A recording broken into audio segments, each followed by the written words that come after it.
In accordance with Standing Order 3603, I call on the Honourable Phil Goff to make his valedictory statement, and I understand it is the wish of the House that should we adjourn earlier than 6 o'clock or slightly later than 6 o'clock, we will then at that stage rise for the dinner break. The Honourable Phil Goff.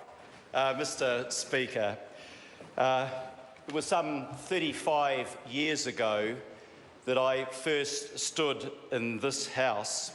I was actually elected 6 months before I gave my maiden speech, because it was the tradition in the Muldoon years that Parliament was not called for 6 months after an election.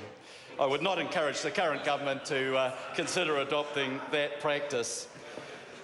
I looked back at my maiden speech and I thought that with experience and with changed circumstances, many of the policies that I have pursued over my time in this House have changed.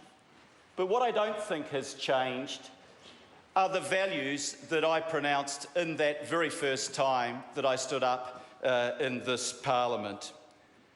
What I believe in very strongly is a socially just society which respects equally all of its people, that works to ensure that people have access to their basic needs like housing, health and education to live their lives decently, a society that is committed to every child born or brought up in this country having the opportunity to achieve to their full potential. I'm part of a lucky generation. They call us baby boomers.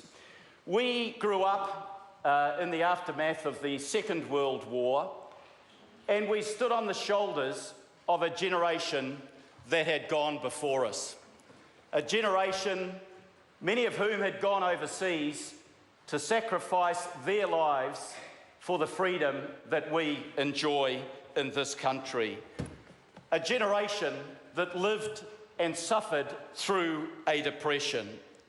And I want to pay tribute to that generation, and in particular, I want to pay tribute to the first Labor government that strived to achieve a country where people got the best education they could, regardless of their income, the best health treatment they could, regardless of what their position in society was, and housing that gave a safe, a stable life for them to raise their families in.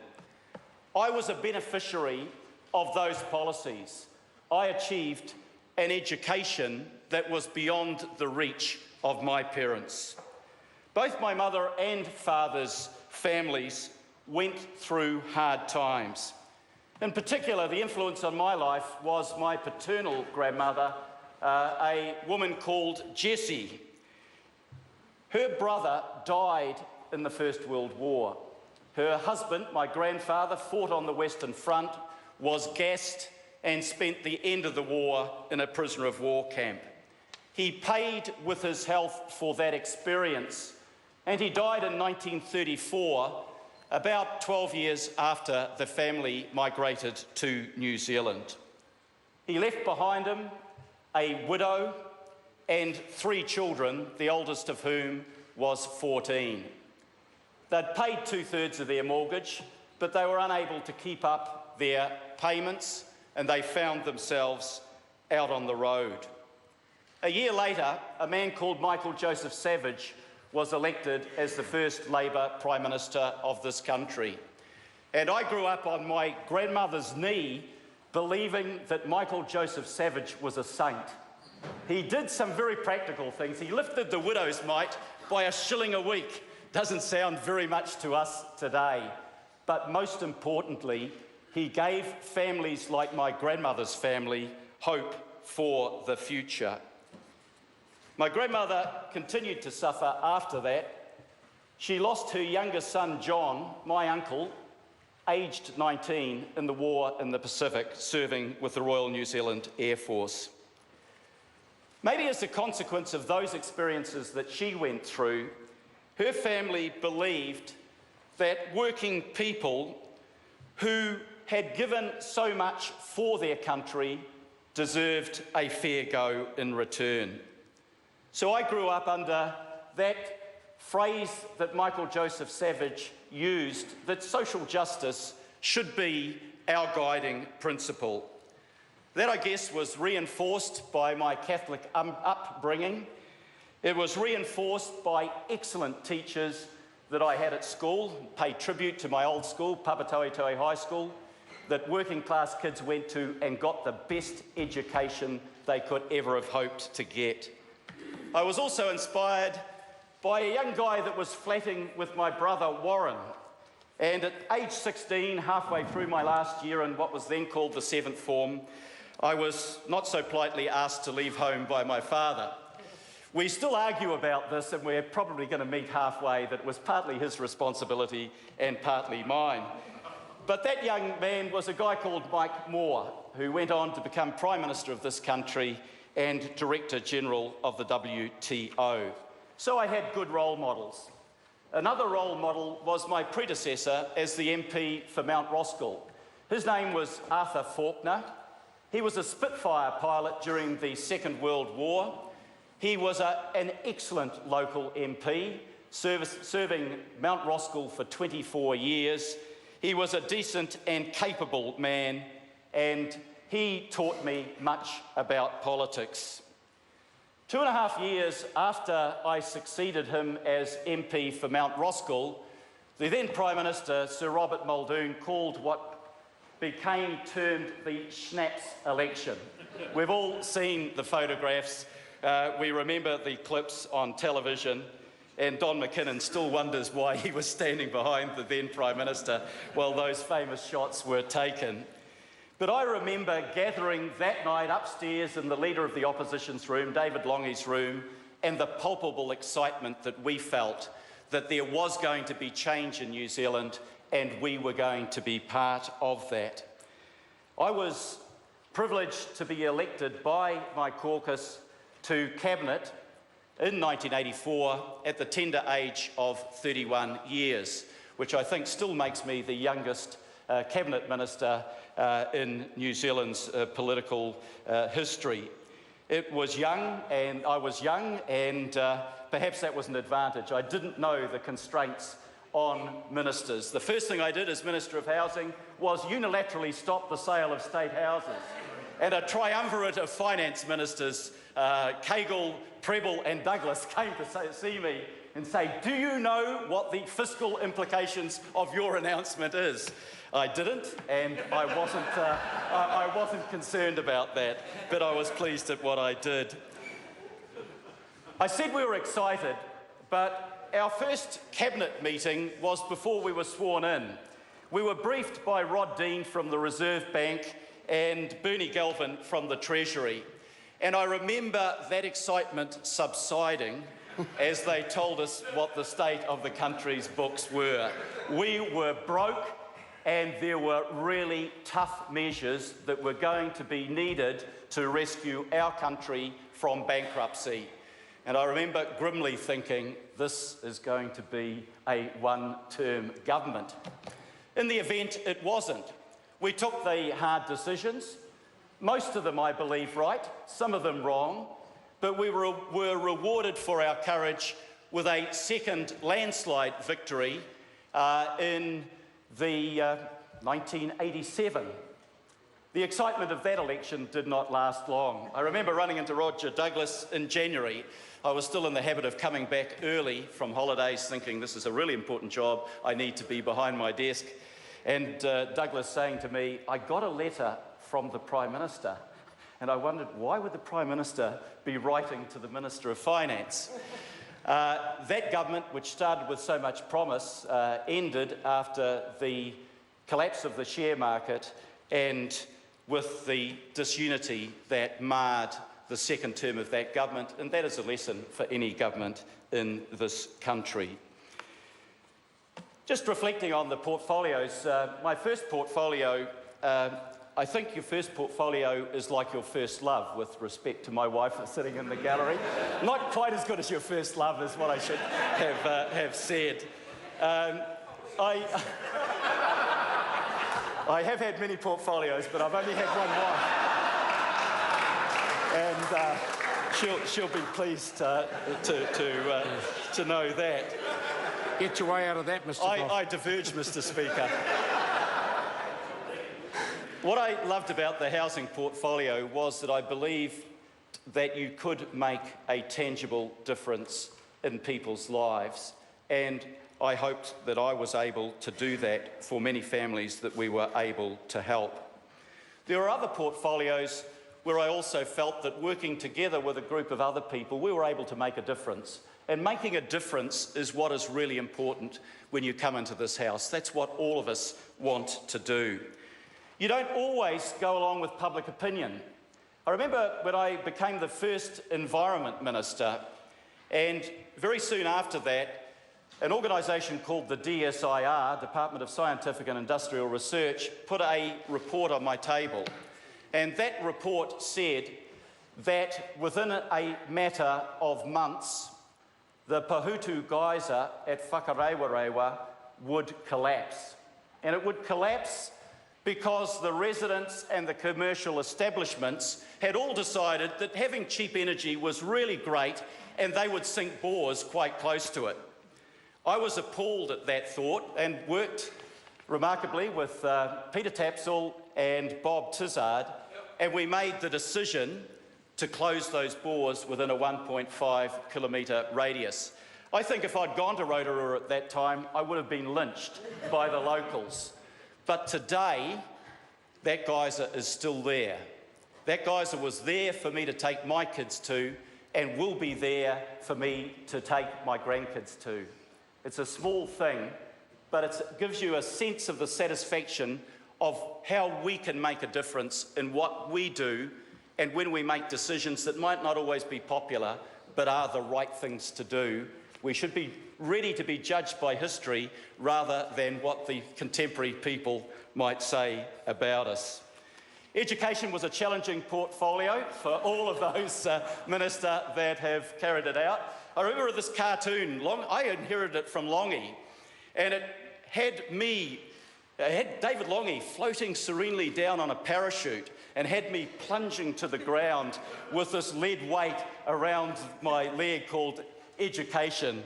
And David's calling, "How's the portfolio going, Phil?" And it certainly felt like that. But we made some remarkable changes with Learning for Life, Before 5 and Tomorrow's Schools. But one of the small changes that I made, looking back at my colleague who was also a Minister of Education, was the Education Amendment Bill in 1989, where we enabled public institutions to take on international fee-paying students. And it wasn't, Trevor, always a popular decision with all of my colleagues and with the education establishment. It was going to ruin education, I was told. International education today is a $3 billion enterprise that employs highly skilled people at high rates of pay. And again, I was proud to be part of the group that made that change. In 1990, I, together with some of my colleagues, Annette King and Trevor Mallard, lost our seats in the landslide victory to the incoming Bolger government. We all came back 3 years later in 1993. We were termed retreads, I think was the phrase. But all of us remembered the lessons that had taught us, that serving and being accountable to our local community and to our electorate is what gives us the right to be and stay in this place. In 1999, Helen Clark appointed me to 2 portfolios. One was the Ministry of Foreign Affairs and Trade, and the other was Justice. They were a curious pairing of portfolios. Prime Minister, if you want to keep a minister busy and keep them out from under your feet, that's probably a very good thing to do. But I relished both of those portfolios. I look back at some of the legislation we passed over that time. There was the Bail Act, the Sentencing Act, the Parole Act, the Victims' Right and the Clean Slate Acts. And some of those were laws that were tough laws, but I believe that combined with addressing the causes of crime, they contributed towards making our community a safer place. Foreign affairs and trade were a quite different portfolio. They were stimulating, they were fascinating. We had the challenges quite early on in our time of 9/11, and I remember 9/11 well. I habitually went home about midnight, got taken home by our VIP service, and I'd been in bed for about 20 minutes and I got a call from my driver. He said, "Minister, I think you should go downstairs and watch the television." And I thought that was a kind of a very strange thing to happen at 20 to 1 in the morning, but that was a scarring experience for the whole world, and I remember the dramatic nature of what happened and the decision that we made shortly thereafter that we would need to commit our soldiers, putting them in line of duty at risk because of the threat that Al-Qaeda posed to the world. I remember the boxing 2004 tsunami. Mary and I had decided we'd stay home on the farm rather than going away those Christmas holidays, and I remember building a structure out in the front of the farm and getting the telephone call. And I remember the dramatically awful experience of going to a place called Khao Lak, north of Phuket, and going to a temple that was a morgue for several thousand people who had been dead and exposed to the sea and the sunshine for about 8 days. And I remember the huge admiration I had for the disaster victim identification team, our New Zealand police officers, who did a job that I am just amazed that they could have stomached for 2 or 3 weeks at a time. The smell, the sight and the taste of death is something that will always remain with me, but equally, so too will my respect for those people who served our country so well. I said before I was proud that we made the commitment to Afghanistan. I was equally proud when we made the decision not to commit to the invasion of Iraq. We believed that it was a poor decision, that it was ill-founded, that it was a wrong thing to do, and I believe that that decision by the Allies has led to the appalling situation that we face in the Middle East still today. And I was proud that this country stood up, was independent in its assessment and its delivery of its foreign policy, and we were right. As Foreign Minister, I had the opportunity to get out and to meet with people on deployment in our Defence Force. I went to Bosnia, to Timor, to Afghanistan and to the Solomon Islands. And in every one of those deployments, I saw the respect that was accorded to the men and women of the New Zealand Defence Force. They were professional, they acted with courage, they treated the local people decently. I remember a particular example. I've been part of the movement for an independent East Timor since 1975, and I think Nick Smith and I went actually in 1994 when it was under Indonesian occupation. But going back there, and many of us in the House were independent observers at the referendum on the independence of East Timor. But I remember going there shortly after we had committed our troops in 2000. We were driving out of Suai in an army truck marked with a big Kiwi emblem on the side. And we drove by one of many schools that had been burnt to the ground by the militias. And the kids were therefore taking their lessons under the tree. And these were kids for whom a lifetime of experience said a man in uniform was an oppressor and a threat to them. We drove by, and I asked my driver to stop. It was just a fantastic photograph. The burnt out school, the tree, the kids doing their lessons. And as I got out of the truck, the kids looked up. And I've got this wonderful picture of them running, all of them, running towards our truck with their thumbs up saying, "Kia ora, Kiwis." And what they had learned in a matter of a few months was that our people were decent people who were there on their behalf and to help them. And I was incredibly proud about that experience. I have particular regard for the SAS. Their toughness and their skill are matched by their integrity and their courage. and it was also a proud moment to be there to tell Willie Appiata that he had won the Victoria Cross. I was later privileged to become Minister of Defence. In that role, I was aware that one day I might have to explain to parents that their son or daughter had died in their country's service. Sadly, the first New Zealander to die in Afghanistan was my nephew, Matthew, who was serving with the 173rd Airborne Division of the American Army. Our family still keenly feels that loss 9 years on.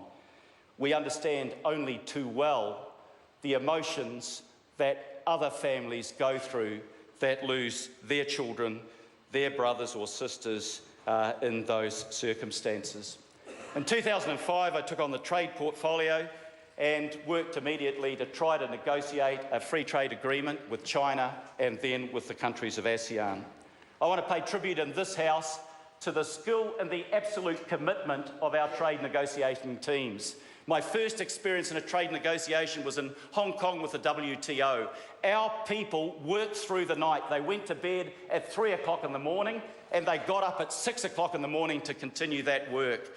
And I pay tribute to those people in the Ministry of Foreign Affairs and Trade that show that commitment to their country. And in particular, I pay tribute to David Walker, who was my chief negotiator on the China free trade talks.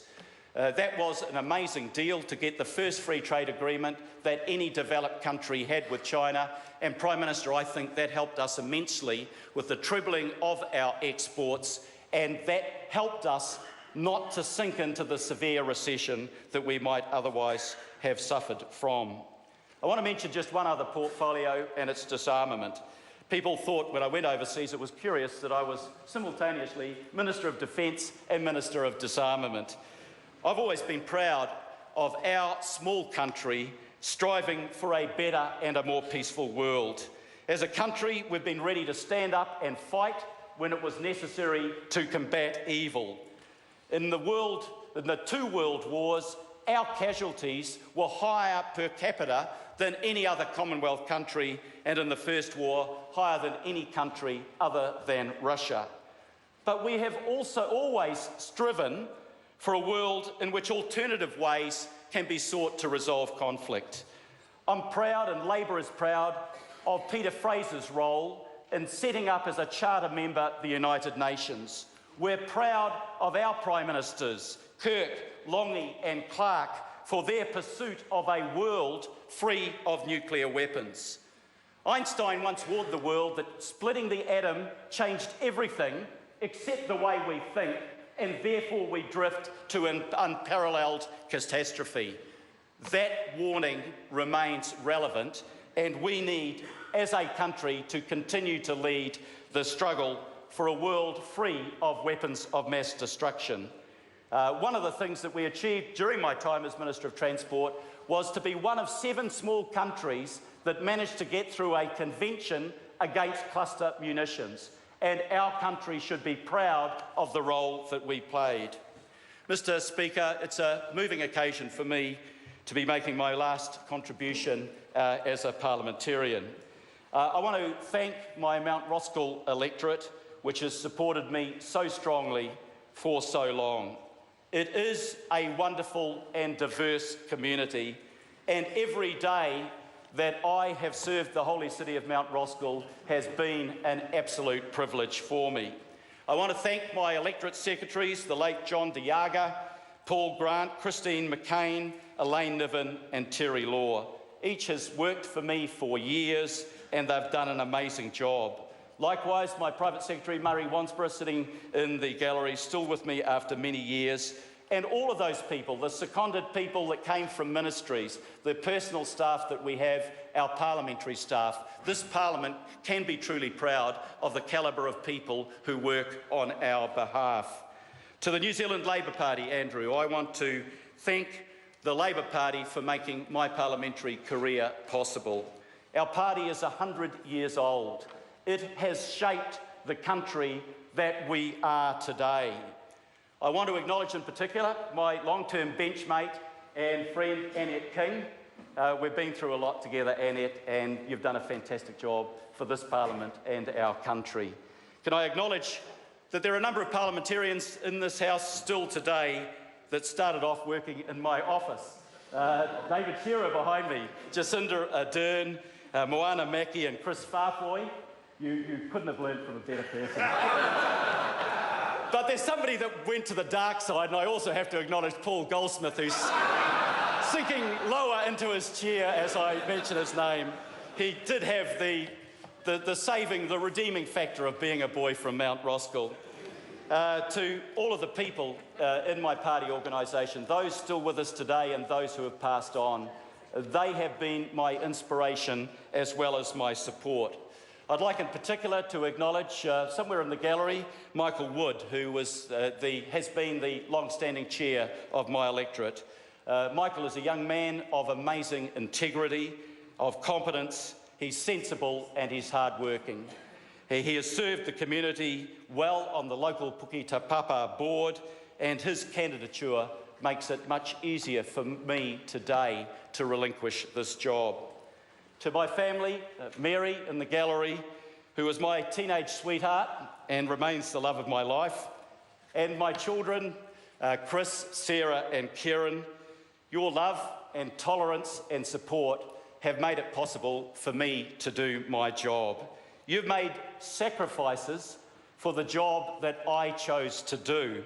And I pay tribute to the partners, the spouses, the families of all of us in this House who take the flak and sacrifice the family time on our behalf. Finally, Mr. Speaker, while I'm leaving here, you have not, I promise, seen the last of me.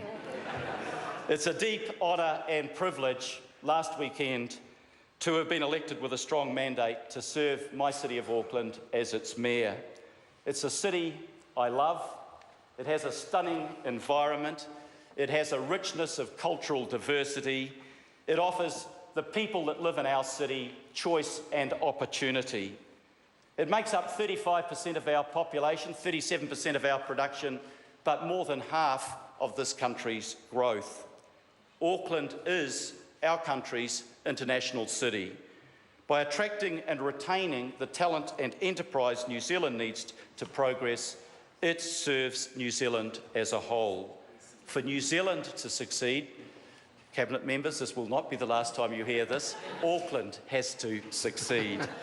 I look forward to working with the government and with all members of the House to challenge the problems we all know about, the worsening traffic congestion, the housing unaffordability, that stand in the way of Auckland achieving for New Zealand and itself what we as a country need it to do. Mr. Speaker, this is an adversarial chamber. However, I believe that members elected to this Parliament all want to make this country a better place. I thank you all for your friendship. I thank you for indulging me today as I've reflected on my time in this Parliament, and I wish every one of you well for the future and farewell. Thank you very much.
Honourable members, I declare the House to be in committee at 7:30 after the dinner break.